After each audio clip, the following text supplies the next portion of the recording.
नमस्कार, प्रदर्शन में आपका स्वागत है। मैं हूं आपके साथ राज किशन डालते अभी तक की मुख्य हेडलाइंस पर। बीजेपी प्रवक्ता शहनवाज हुसैन बोले, नीतीश कुमार के नेतृत्व में फिर बनेगी एनडीए की सरकार।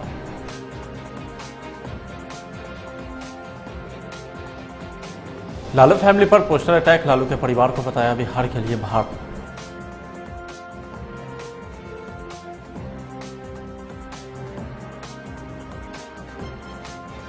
देश के सबसे बड़े मेगा स्क्रीन का सीएम नीतीश कुमार करेंगे उद्घाटन। सीएम नीतीश कुमार ने उद्घाटन करते हुए आईएसबीटी को पाटलिपुत्र बस अड्डा नाम दिया। और शिवहर से जदयू विधायक की कार पर हमला, शिकायत पर 4 गिरफ्तार।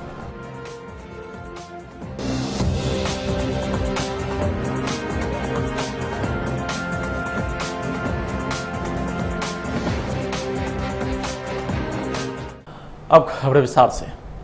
बीजेपी के राष्ट्रीय प्रवक्ता शहनवाज हुसैन ने आगामी विधानसभा चुनाव में एनडीए की जीत का दावा किया है। उन्होंने बिहार में विकास के तमाम आंकड़ों को पेश करते हुए विपक्ष पर निशाना साधा है। बिहार विधानसभा चुनाव को लेकर बीजेपी एक्टिव है। लगातार सभी जगह पर प्रेस कॉन्फ्रेंस कर 15 साल के कार्यकाल की गिनती की जा रही है। इसी क्रम में बीजेपी के राष्ट्रीय प्रवक्ता शहनवाज हुसैन ने मीडिया से बातचीत करते हुए कहा है कि बिहार में नीतीश कुमार के नेतृत्व में चुनाव लड़ा जाएगा और जो एनडीए की सरकार ने 15 सालों में काम किया है वो विपक्ष कभी नहीं कर सकता। 2 लंबा पुल, यानी कभी किसी जिले के भाग्य में ऐसा सौभाग्य नहीं आया हो कि कोसी पर बिहार का सबसे लंबा पुल और गंगा जी पे भी पैरेलल एक बड़ा पुल। उसके बाद उन्होंने भागलपुर से हल्दिया के लिए भी 571 करोड़ रुपए दे दिए हैं जो देवघर जाएगा। बगल में देवघर में भारत सरकार एयरपोर्ट बना रही है तो उससे भागलपुर के लोगों को भी लाभ होगा। और दरभंगा में भी एविएशन के सेक्टर में एक बड़ी क्रांति हो रही है कि दरभंगा में एयरपोर्ट बन रहा है और जो जल्द चालू होगा। जब पटना एयरपोर्ट के बाद जब मैं सिविल एविएशन मिनिस्टर था तब गया में एयरपोर्ट बना जिससे पूरे साउथ बिहार के लोगों को उसका लाभ है।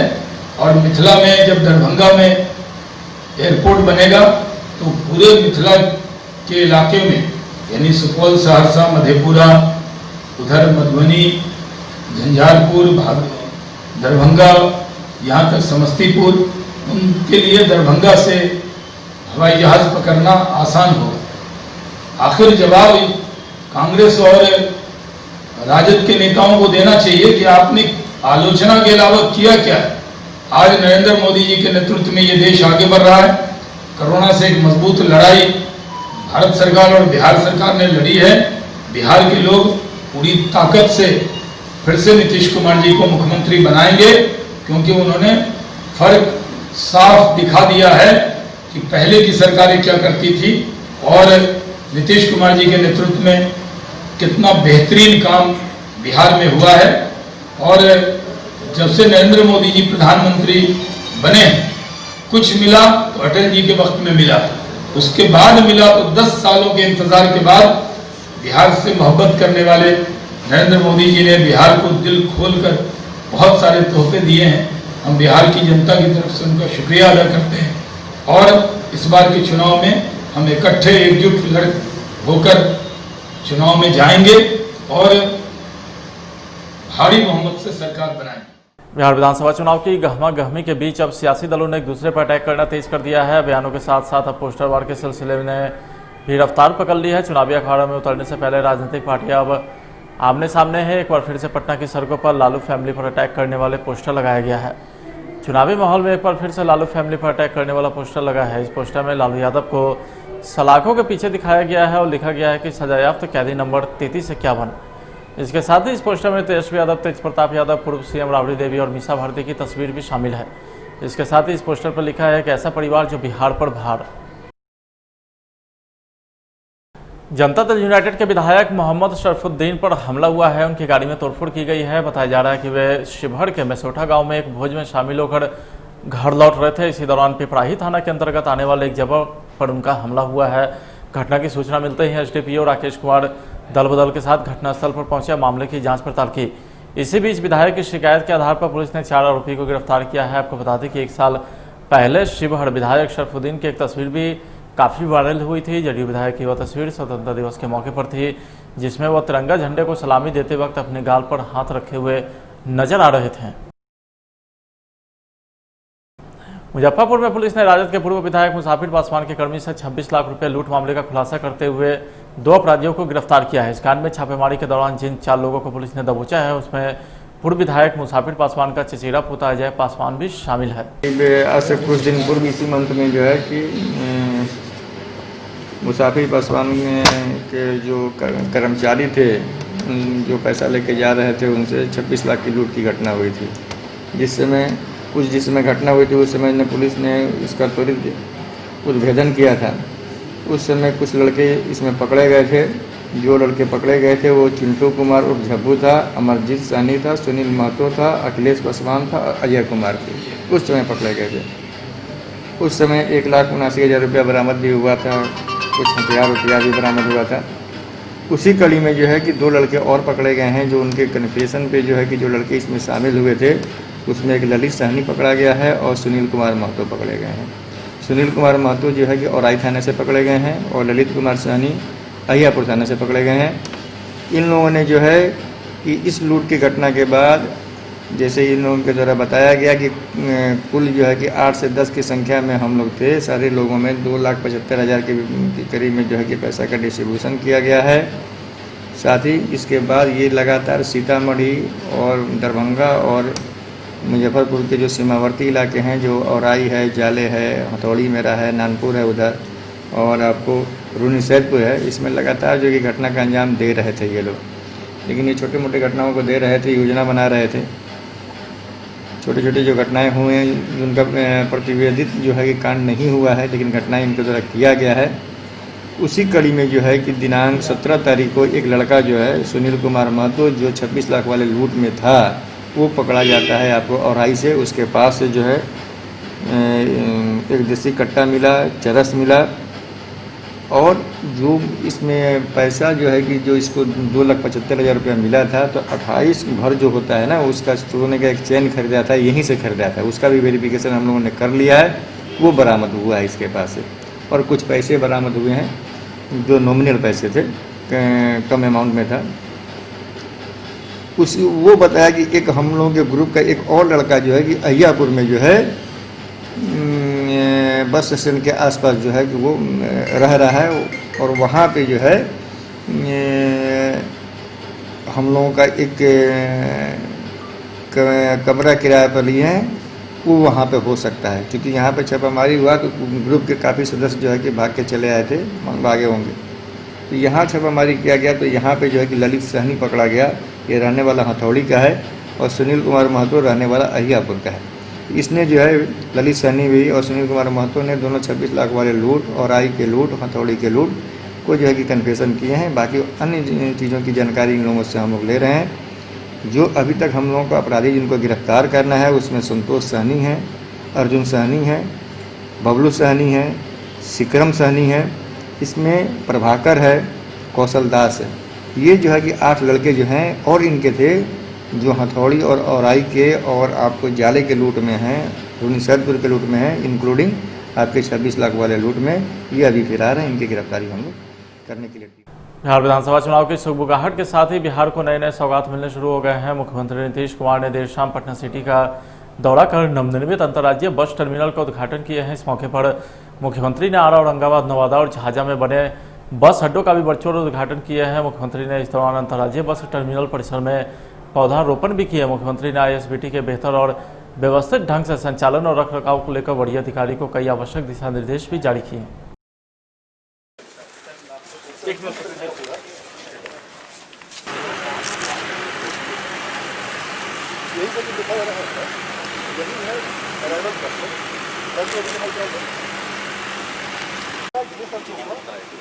अराइवल बसेस इसमें और 8 दूसरे में कौन सा 6 सर 3 सर अराइवल का है, 2 सर पास है। अरे आगे कहे पर यार, यहीं से बनाओ ना। हाँ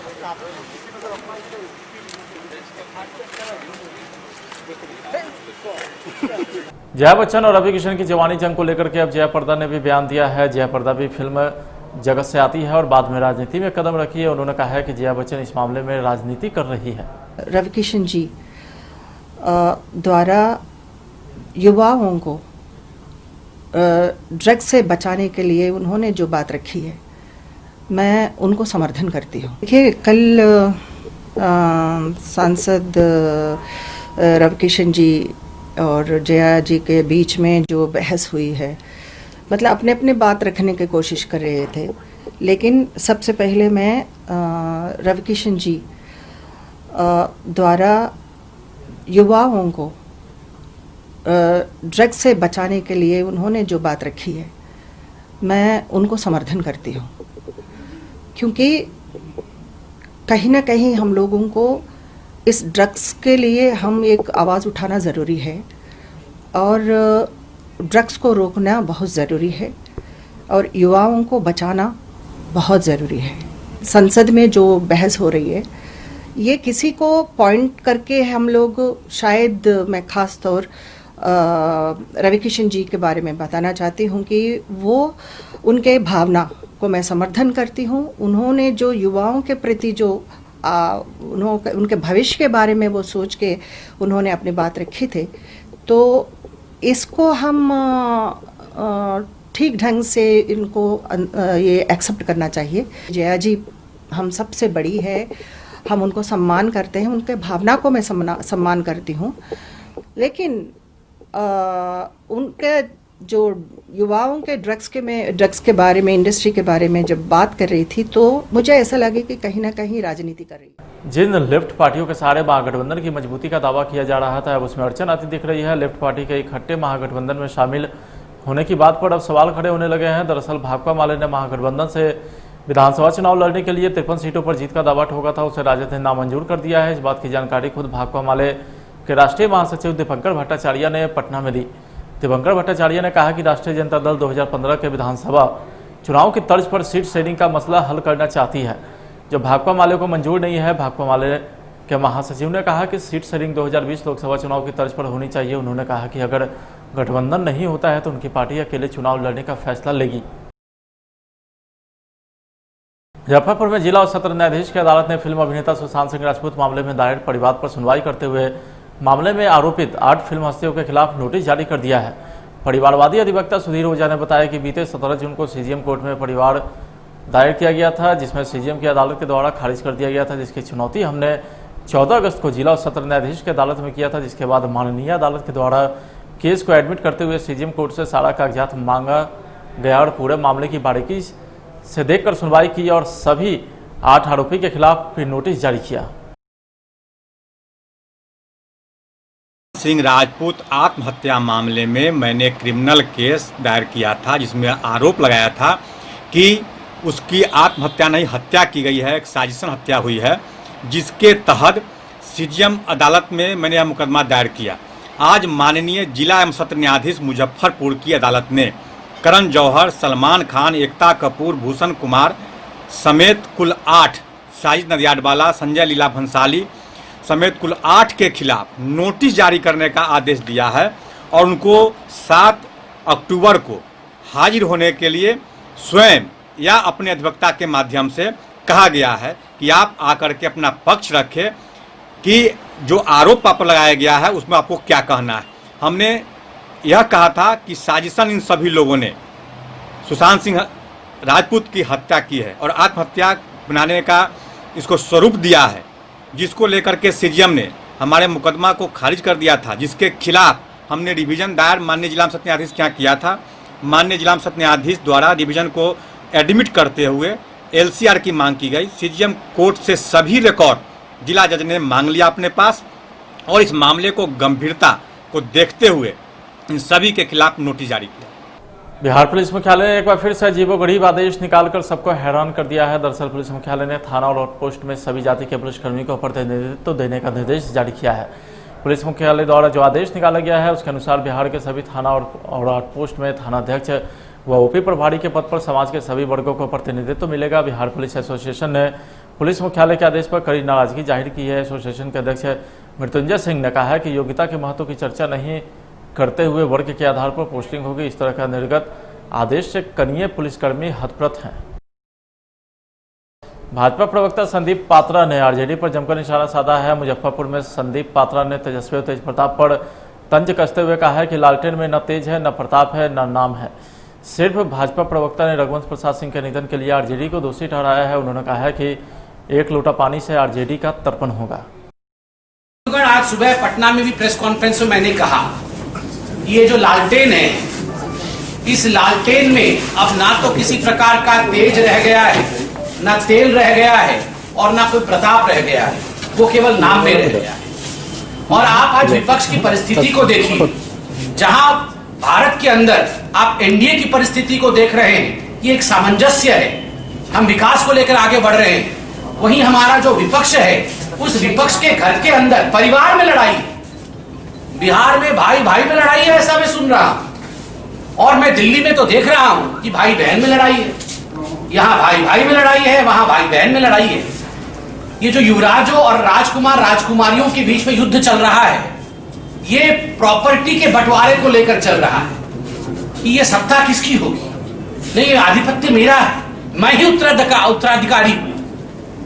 एक तरफ गरीब प्रधानमंत्री, गरीब मुख्यमंत्री, साधारण लोग आगे बढ़े और दूसरी तरफ उत्तराधिकारी कौन बने, युवराजों में लड़ाई हो रही है। बंधुगण, एक और दुखद विषय जो मैं बहुत ही मार्मिक रूप से कहूंगा कि चंद दिनों पहले बिहार के जाने माने नेता और रघुवंश बाबू, जिनको आज पूरा हिंदुस्तान जानता है, वो हमारे बीच नहीं है। रघुवंश बाबू जी को लेकर भारत के सभी नेताओं ने अपनी वेदना व्यक्त की। भारत के प्रधानमंत्री श्री नरेंद्र मोदी जी ने भी रघुवंश बाबू जी को लेकर अपने विषय को और अपने मर्म। सार्वजनिक जगह पर 75x42 फीट की मेगा स्क्रीन पर फिल्म देखने का अवसर अब सबसे पहले पटना वासियों को मिलने जा रहा है। ऐसा स्क्रीन जिस पर प्रसारित फिल्म को कम से कम 5000 लोग एक साथ खुले मैदान में देख सकेंगे। दरअसल वर्षों के इंतजार के बाद पटना स्मार्ट सिटी के पहले प्रोजेक्ट का उद्घाटन पटना के गांधी मैदान में होगा। इसके तहत गांधी मैदान में मेगा स्क्रीन का उद्घाटन मुख्यमंत्री नीतीश कुमार करेंगे। गांधी मैदान में लगने वाले मेगा स्क्रीन इस महीने में और खास है कि देश का सबसे पहला बड़ा मेगा स्क्रीन है। नीरज कसेरा को जिला कांग्रेस कमेटी पटना महानगर के महासचिव नियुक्त किया गया है। बिहार प्रदेश कांग्रेस अध्यक्ष डॉक्टर मदन मोहन झा की सहमति से उनकी नियुक्ति हुई है। शुक्रवार को कांग्रेस के पटना महानगर जिला कांग्रेस के अध्यक्ष शशि रंजन ने नीरज कसेरा को इस आशय का नियुक्ति पत्र सौंपा है। नियुक्ति के बाद नीरज कसेरा ने कहा है कि वो इससे काफ़ी सम्मानित महसूस कर रहे हैं। उन्होंने बताया कि माननीय मदन मोहन झा एवं पटना जिला अध्यक्ष ने मुझे जो भार दिया है उसे मैं पूरी निष्ठा के साथ करूंगा, साथ ही प्रदेश के सभी पदाधिकारी के साथ तालमेल बनाकर काम करूंगा। गूगल ने प्ले स्टोर से पेटीएम ऐप को हटा दिया है। गूगल का कहना है कि पेटीएम ने ऑनलाइन गैम्बलिंग की शर्तों का उल्लंघन किया है। पेटीएम भारत का एक अहम स्टार्टअप है और दावा किया है कि इसी महीने के तौर पर 5 करोड़ एक्टिव यूजर्स भी है।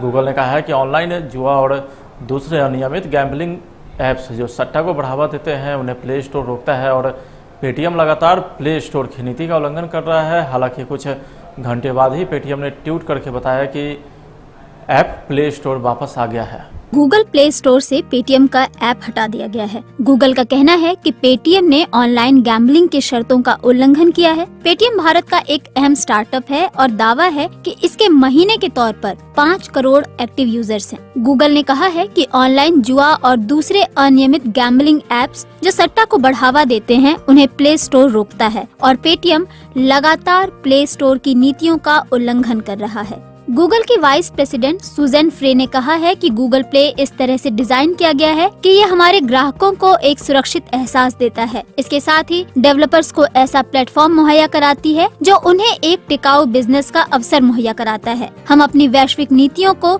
हमेशा ऐसे तैयार करते हैं जिससे सभी पक्षों का ख्याल रखा जाता है। गैम्बलिंग पॉलिसी को लेकर भी हमारा यही उद्देश्य होता है। हम किसी भी ऑनलाइन जुआ और दूसरे अनियमित गैम्बलिंग ऐप्स जो सट्टा को बढ़ावा देते हैं उनकी अनुमति नहीं देते हैं। अगर कोई ऐप ग्राहकों को किसी बाहरी लिंक पर ले जाता है और जहां किसी पेड टूर्नामेंट या नकदी जीतने का ऑफर किया जाता है तो ये हमारे नियमों का उल्लंघन है। लेकिन पेटीएम ने अपने आधिकारिक ट्विटर हैंडल से ट्वीट किया है कि प्रिय Paytm users, Paytm Android app Google app store पर नए डाउनलोड और अपडेट्स की वजह से उपलब्ध नहीं है। जल्दी ये वापस आएगा। आपके पैसे पूरी तरह से सुरक्षित हैं और आप अपना पेटीएम ऐप पहले की तरह ही इस्तेमाल कर सकते हैं। नवंबर 2016 में जब देश में अचानक नोटबंदी की घोषणा हुई, तब पेटीएम का व्यापार भी अप्रत्याशित रूप से ऊपर उठा था। साल 2010 में इस कंपनी की शुरुआत नकदी रहित लेन देन के विकल्प के रूप में हुई थी, लेकिन भारतीय उपभोक्ताओं की नकदी पर अधिक निर्भरता के कारण उसे काफी कठिनाइयाँ थी। 6 सालों के इसके 12.5 करोड़ उपयोगकर्ता थे। हालांकि इससे छोटी दुकानों और व्यापारियों के साथ जोड़ भी दिया गया, लेकिन फिर भी लेन देन की संख्या काफी कम रही थी। लेकिन नोटबंदी की घोषणा के 3 महीने बाद ही इसके उपयोगकर्ताओं में 50% की बढ़ोतरी हुई। फिलहाल आज की खबरें बताइए, आप देखते रहे प्लस न्यूज। नमस्कार।